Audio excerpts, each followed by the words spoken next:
Hey everyone, Nut Free Mama here. Today I'm going to show you how to make gingerbread cookie. Let's start off with our ingredients. First you're going to need a 13-ounce bag of gingersnap cookies, and you want to pulse those. I did that with my NutriBullet, and I'm going to tell you, it was a little hard. They're pretty hard cookies. Then an 8-ounce package of cream cheese softened to room temperature. And then you also want 16 ounces of some kind of melting white chocolate. I'm using this almond bark.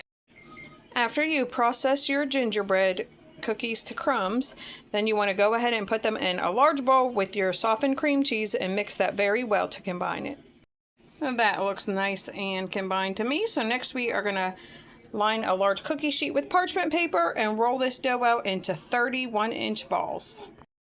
Alright, my 30 gingerbread cookie truffles have all been rolled out. Now we're going to get this into the refrigerator for 45 minutes. All of my truffles have been dipped, and I was even able to dip most of them 2 times. That's how much melting chocolate we had left. So now I'm just going to let these set up, and then we'll see what Taste Tester thinks. My 45 minutes is up, so I went ahead and melted my white chocolate in the microwave in 30-second increments until it was nice and smooth. And now I'm just going to dip each little ball into the white chocolate and put it back on the parchment. My gingerbread truffles are all set up. I cannot wait to see what Taste Tester thinks. Okay, I've got one here for Taste Tester. Let's see what he thinks. Hey, Taste Tester. Hi. Have a little taste. Okay. Damn, that's good. Do you like it? Yeah. All right, everyone, come back and see us again. Don't forget to like and subscribe. Don't forget to like, subscribe.